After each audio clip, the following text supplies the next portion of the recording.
जय माँ समलई दर्शक बंधु जुहा आज मकर संक्रांति रो शुभ अवसर रे बरपाली कदलीपाल स्थित स्वामी विवेकानंद पीठ रे स्वामी जी 164तम जन्म दिवस रे सुंदर कार्यक्रम अनुष्ठित होता।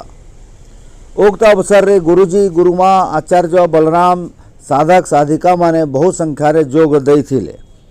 स्वामी जी उपरे कर्ण ममता और बसंती सुंदर गीत गाइथिले। बलवंत क्षत्रिय स्वामी जी संक्षिप्त जीवनी उपरे प्रकाश देइथिले। स्वामी जी दिव्यवाणी उपरे महेंद्र महाना आलोकपात करिथिले तो शिक्षा साधना लगी साधकर संकल्प त्याग और निष्ठा उपरे आचार्य शेषदेव निजर वक्तव्य रखिथिले। जीवन शिक्षा और साधना ईश्वर लाभ लगी उद्दिष्ट कही गुरुमा।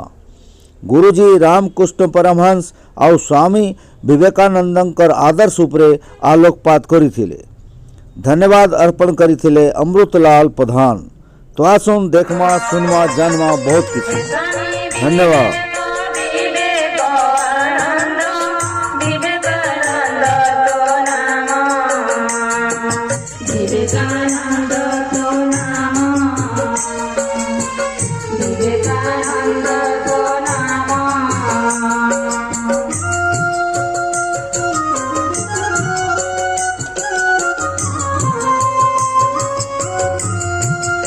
सहित स्वागत जनाऊँ।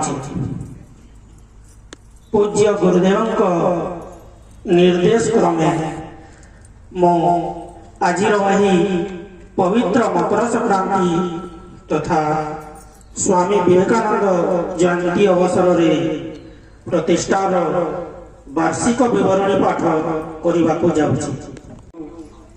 You can do anything and everything. Believe in that. यार अर्थ होची समस्त शक्ति तुम भीतर निहित अछि। तुमे सब किछि करि पारिबा।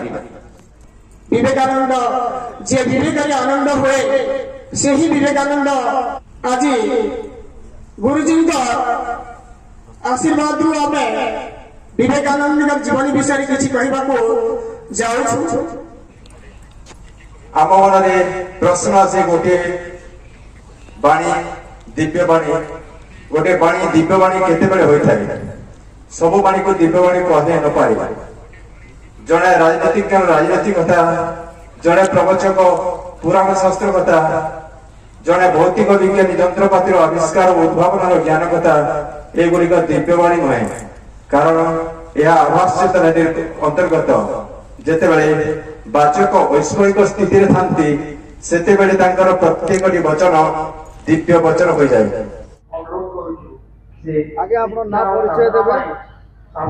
मोर ना प्रेमानंद बारे मु एसटीवा जोग प्रतिष्ठान रो जन साधक है। मकर संक्रांति और स्वामी विवेकानंद जयंती विषय रे आपन हमको टिके जनो। आज रो मकर संक्रांति स्वामी विवेकानंद जयंती उत्सव पालन करबार उद्देश्य होची बहुत दिन आगरू श्री गुरुदेव आमन को आध्यात्मिक शिक्षा विषय रे संदेश देले और आम से आध्यात्मिक शिक्षा रे अंशग्रहण करी साधना रे ब्रती हेलु और साधना पर आमर अनुभूति जहाँ हला जे वर्तमान रो शिक्षा और आध्यात्मिक शिक्षा मध्य रे गभीर पार्थक्य रही। मोर नाम मोहन मेर मु बरपाली रो बासिंदा। आम आश्रम को आसुचु साधना पाई अनुभूति पाइबे पाई। केते बरस हला आसु? हां 14 बरस हला आसु। केते केते प्राप्ति हला? हां बहुत प्राप्ति होई जी। अनुभूति माने पाइजंती बहुत रहस्यमय उत्पन्न होची। आम साधना प्रति बहुत आशका बढ़ुची। मनुष्य जन्म रो पूरा साधना पाई रो बहुत लक्षण असह्य होची। आगे आपनो नाम परिचय देबे। ओम गुरुदेवाय नमः। मोर नाम जोगेंद्र कुमार चिंद्रा। मैं बरपाली सुंदरी पड़ा। आज जेन कार्यक्रम होइजे आगे कार्यक्रम विषय रे और स्वामी विवेकानंद पर उद्देश्य बाबत किछि जनाबे। आज पवित्र श्री स्वामी विवेकानंदंकर पवित्र जन्मतिथि अवसर में ଏଠାରେ ତାଙ୍କର ଜନ୍ମ ଦିବସ ପାଳନ କରାଯାଉଛି। ଆଉ ଏସବୁ ଶ୍ରୀ ଗୁରୁଜୀଙ୍କର ତତ୍ତ୍ୱାବଧାନରେ ଏଠାରେ institute of science and technology ISTY କଦଳୀପାଲିଠାରେ ଏଠାରେ ପାଳନ କରାଯାଉଛି।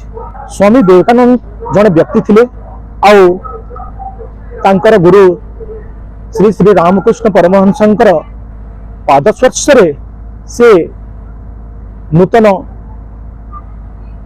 ତା ଭାବ ପ୍ରଦର୍ଶିତ ହୋଇଥିଲା। ସେ ଜଣେ ସାଧାରଣ ବ୍ୟକ୍ତିରୁ ଅସାଧାରଣ ବ୍ୟକ୍ତିତ୍ୱରେ ପରିଚିତ ହୋଇସାରିଥିଲେ। ଆଉ ତାଙ୍କର ସେହି ଆଧ୍ୟାତ୍ମିକ ଶିକ୍ଷା ବଳରେ ସେ ଭାରତକୁ ସମଗ୍ର ବିଶ୍ୱମଣ୍ଡଳରେ ପରିଚିତ କରିଥିଲେ। ସେ ଥିଲେ ଜାଗ ମାନେ ଜାଗ୍ରତ କରିବା ପାଇଁ ସମସ୍ତଙ୍କୁ ଭାରତବାସୀ ତଥା ପୃଥିବୀବାସୀଙ୍କୁ ଉତ୍ସାହ କରିଥିଲେ। इन्हें जागृत के आउट के स्पष्ट भाव रे को जाग्रत तथा जागवाटा बाकी तो सब तो भौतिक क्रिया है। आध्यात्मिक केवल एकमात्र आध्यात्मिक क्रिया माध्यम रे जाग्रत हो पारे। जड़े मनीष जाग्रत अर्थात रूपांतर हो सत्वगुण रे अधिष्ठित हो से मनीष रु ईश्वर रूप में रूपांतर हो पारे। यही आम यही योग प्रजुक्ति विज्ञान प्रशिक्षण प्रतिष्ठान रे एठारे आमर कार्यक्रम चालू अछि। वास्तव में ईश्वर को कहीं भी गुरु को आ जाए, गुरु को कहीं भी ईश्वर को मान्यता दिया जाए। अव्यक्त तत्व केते बेले ज्ञान देवा को आसंति नहीं। व्यक्त तत्व अव्यक्तर भाव को संचार परिवार प्रयास जगत को आसंति एवं मनीष भीतर अव्यक्त तत्व को रोपण कर महानता परिणत कर कौन चमत्कारी तत्व नहंती जैसे किसी चमत्कार सृष्टि कर जहाँ माध्यम मनीष जीवन क्रम विकास विकसित हो समस्त अनुभव कर मनुष्यर जन्म एक महत् उद्देश्य संपादन करने उद्दिष्ट। सकल प्रकार उद्देश्य ईश्वर लाभ उद्देश्य सर्वश्रेष्ठ एवं महत् अटे। कारण यही उद्देश्य सहित साधित हेले मनीष को ईश्वरत्व बा अमरत्व लाभ होता है। आगे अपना नाम परिचय देबे। मोर नाम है महेंद्र कुमार महाना। मैं बिजेपुर बरमुंडा हाईस्कूल जन शिक्षक आ आश्रम रे दीर्घ वर्ष है शिक्षा साधना कर आमर प्रतिष्ठान वार्षिक उत्सव स्वामी विवेकानंद जयंती उत्सव पालन करसु।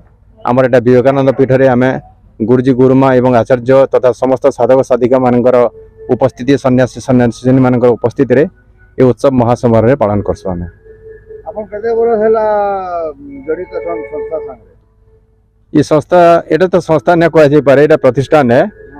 तो ये प्रतिष्ठान रे जोड़ी हेबाटा मोर दीर्घ 18-20 वर्ष हैलान आ मैं निरंतर भाव रे गुरुंक ठार शिक्षा साधना करि अवश्य।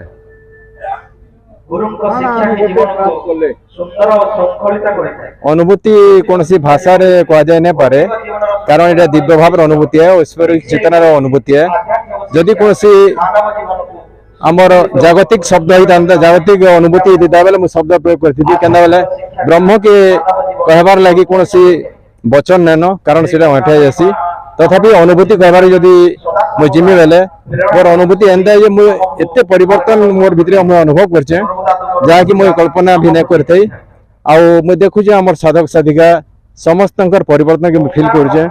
गुरुंकर शिक्षा साधना एते महान एते उन्नत एते विकसित है जेनटा कि ऐश्वरिक चेतना प्रतिष्ठित करवा लगी बहुत सहज और सरल भी है। पहले अपन अन्य लोक मान को जेन माने साधक साधिका नहीं आम समाज रे जेन माने रही को तांको काना अपन संदेश देबे सेमान को संदेश देबे ले हमर गुरुजी और आचार्य अछन आ हमें माने तांकर वार्ता बहु हमें तांकर कार्यकलाप रे संश्लिष्ट होगा लगी सतत प्रयास कर गुरुजी आमर जेन आध्यात्मिक पत्रिका मान अच्छे साधक साधिका मान अनुभूतिर केवल धारा मैगजिन अच्छे इतर माध्यम रे हमें जगतवासी गोटे मेसेज देवाले चाहूँ जे साधारण जीवन अपेक्षा जन्मगत आभास चेतन बंचवार अपेक्षा ऐश्वरिक जीवनटा सर्वोत्कृष्ट है से लगी किसी करवार के ना पड़े सामान्य शिक्षा और साधन अंतर्गत ही सहज सरल भाव करवा ये आमको कौन जंगल के जीवा ना पड़े कौन गरीब वस्त्र पिन्हर के ना पड़े कौन धर्म संप्रदाय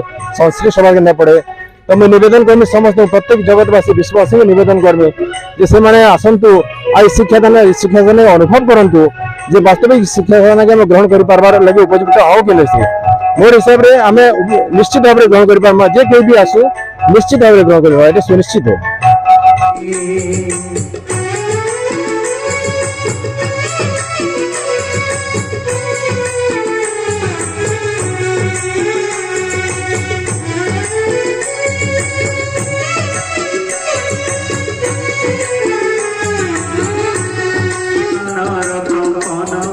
सुमतर प्राणटी अमृत समान प्राणायाम साधन प्राणर कंपन सुमतर प्राणटी अमृत समान वशिकार सज्ञात रहस्य टईने ओंकार जपरे भाई ओंकार जपरे भाई शांति उपसव जयंती उपलक्षे उपस्थित समस्त साधक एवं साधिका एकत्रित हेबार महान वार्षिक महोत्सव मो अत्यंत आनंदित एवं खुशी आज ये खुशीर दिवस एवं आनंदर दिवस